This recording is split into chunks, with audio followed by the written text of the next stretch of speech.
এখানে কাকারা সিগারেট খাইতে খাইতে আমার দিকে হা করে তাকায় রয়েছে। তো গাইজ রয়েছি রোজা, উপরে দেখো গাইজ সূর্যটা কত সুন্দর, তাও দিচ্ছে আমাদের মাথার উপর।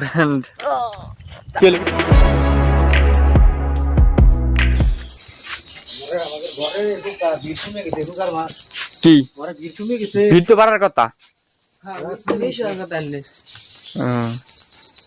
তো গাইজ উনি ওয়াইফাইয়ের কথা কইতেছে, ঠিক আছে, ওনাদের বাড়ি ওয়াইফাই ছিল আগে, যাইতাম, এখন মানে কি বলবো ওয়াইফাই বাড়ি লাগাইছি, ঠিক আছে, ওয়াইফাই তো লাগাইছি আমি বাড়ি, কিন্তু আমাদের বাড়ি কোনো ভিড় হয় না। হ্যাঁ মেলা দিন এসে লাগাইছি। তো guys welcome back to my new blog. সকাল সকাল আঙ্কেলরা কাজ করা শুরু করেছে। আমি তোমাদেরকে অনেকদিন আগে বলছিলাম যে ওরা মাটি টাটি নিবে আর কি, ঘরের মধ্যে, যে ঘরের মধ্যে মাটি টাটি নিতেছে, তুই জানি একজনের মাথা থেকে আরেকজনের মাথা নিয়ে নিল। তো গাইজ উনি এই জায়গা কোদাল দিয়ে আর কি বালি ভরতেছে, বালি না মাটি এগুলো কাকা নাম চিনতেছি না। তো গাইজ ফাইনালি বেরিয়ে পড়ছি সরঞ্জাম নিয়ে, এখন যাওয়া যাক। তো গাইজ একটা ছবি তোলার জন্য নিতি, ঠিক আছে, এত কষ্ট করতেছি।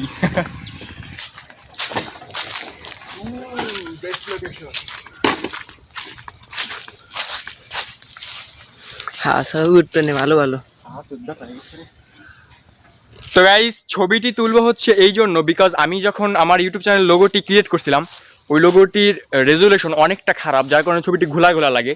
তো আমি অনেকদিন ধরে চিন্তা করলাম যে একটা ভালো একটা ছবি ক্লিক করবো উইথ আমার যে এইগুলোর সাথে, বিকজ আমি এগুলো দিয়ে এখন ভিডিও বানাই না, যে আমার মাইক্রোফোনটা ফোন দিয়ে, জাস্ট আমার ফোন দিয়ে ভিডিও বানাই, ঠিক আছে। তো লেটস গো, ছবি তুলি, তারপর দেখি ছবি কেমন হয়েছে। এই যে এই ড্যান, এই যে জায়গা আর এই জায়গা ব্যথা হয়ে গেছে পুরো, ঠিক আছে, এই যে এটা টানি আনতে আনতে। তো গাইস ফাইনালি ফটোশ্যুট হলো কমপ্লিট। এখন বাড়ি যাই আর দেখা লাগবে যে কোন ফটোটা বেশি ভালো হয়েছে। আমার মতো একটা ফটো ভালো হয় না, কেমনে যিনি মানে বলতে বলতো। তো যাই হোক এখন বাসায় যাই, লেটস গো, আর ঝেঁঝি পোকার ডাক সাথে ফিরি। তো গাইস কেবল জোহরের নামাজ শেষ করলাম, এখন কয়েকজন কোলাপান গুছাইতেছি একটু ঘুরতে যাওয়ার জন্য সামনে। তো আমি যাব, আর হচ্ছে আমাদের প্রিয় রাশেদ ভাই যাবে, আর আমাদের প্রিয় তুহিন ভাই যাবে। কিন্তু রাশেদ ভাই আজকে মাদ্রাসায় চলে যাবি না? হ্যাঁ হ্যাঁ, রাশেদ ভাই ছাড়া মানে জমে না, রাশেদ ভাই থাকলে একটা আলাদা মানে একটা জোশ আসে আর কি। আর ওইখানে কাকারা সিগারেট খাইতে খাইতে আমার দিকে হা করে তাকায় রয়েছে, কি করতেছি আমি। রমজান মাসে, আর রমজান মাসে এটা ওনারা রোজা রাখে না, এটা খুবই মানে দুঃখজনক একটা বিষয়, ঠিক আছে। এখানে আপনারা, আর এখানে তুহিন আমাকে একটা পাড়া মেরে দিল অলরেডি, ব্যথা পেলাম একটু।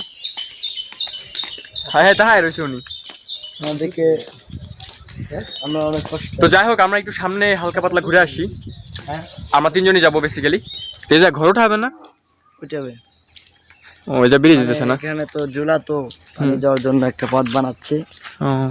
আর এখান দিয়ে একটা জুলা। তো গাইস তোমাদেরকে একটা কথা বলি, যে বৃষ্টি দিন আসলে না এইখান দিয়ে পুরা মানে তলায় যায় আর কি, বন্যা হয়ে যায় পুরা। সো যার কারণে এখানে ঘর উঠাবে, বাট ঘরের উপরে ওনারা কি দিছে এটা, হ্যাঁ ব্রিজটা কোনটাই দিছে না। এই ব্রিজটা সরকারের দেওয়ার কথা ছিল, বাট ওনারা যেহেতু এনে ঘর উঠাইতেছে, তো ওনারা এই ব্রিজটা করে দিল। দাঁড়াবে পর যায়। ও সো গাইস যেমন একটু বৃষ্টি এনে দিবি না, মাটি দেবে, মাটি বের লাবি না, কি ভাঙিয়ে পড়বো, এত বার হয়েছি নাকি, কালকে বানাইছে।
এই যে নদী, এটা সমুদ্র।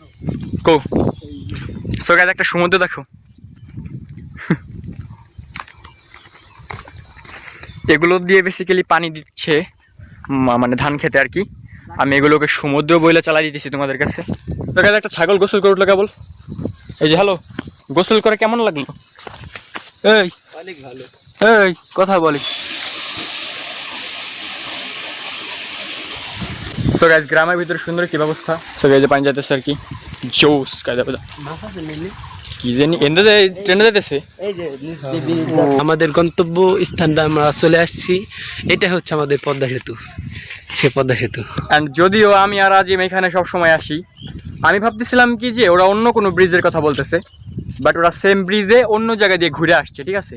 আমরা সবসময় রাস্তা দিয়ে আসি, ওরা এসে মাঠ দিয়ে, এই হচ্ছে মূলত পার্থক্য, তাছাড়া আর কিচ্ছু না। এই যে এই ব্রিজ তোমরা আমার ভিডিওতে মাঝে মাঝে দেখতে পাও, ঠিক আছে। সূর্যটা মেঘ দিয়ে ঢেকে গেছে, যেটা কিন্তু গাইজ খুবই সুন্দর লাগছে দেখতে, ঠিক আছে। এই পাশে হারা হারা ধান ক্ষেত, এই পাশে হারা হারা ধান মাঠ, মানে একই হলো আর কি, ক্ষেত আর মাঠ একই হলো। ওই বাবুটা হা করে আমার দিকে চায় রয়েছে। সরি কি খাওয়া লাগবি না? না এগুলো খাওয়া লাগবে না। তো গাইজ যে খালাদের বাসা থেকে আতা ফল আনছিলাম, সেগুলো পেকে গিয়েছে। তো এই যে দেখতে পাচ্ছ ভাঙা হয়েছে আর কি, এই যে বোটা। আর আমি একটা জিনিস খেয়াল করছি, আমি ভিডিও বানানোর সময় সবাই নয়েজ দেয়, ঠিক আছে। আম্মু এই ফিলি করতেছি, তারপর দিনের বেলা যখন আমি ভিডিও বানাই ওই যে পোকা যে যে করে শব্দ করে, ডিসকাস্টিং গাইজ। তো আম্মু বলতেছে আমার রুম বানাই দিবে আলাদা, ড্রিম আম্মুর, দেখি কবে ড্রিমটা আম্মু পূরণ করে আর কি। আমার আম্মুর ড্রিম, আমার কোনো ড্রিম নাই রুম টুমে, ঠিক আছে। আমার ড্রিম অন্য কিছু, সেটা তোমাদেরকে অন্য একদিন বলবো, ঠিক আছে। তো এই তো আজকে ভিডিওটি ভালো লাগলে অবশ্যই ভিডিওকে লাইক করে দিও, চ্যানেল সাবস্ক্রাইব করে দিও। তো দেখা হচ্ছে কালকে আরেকটি ইন্টারেস্টিং ব্লগে, বাই।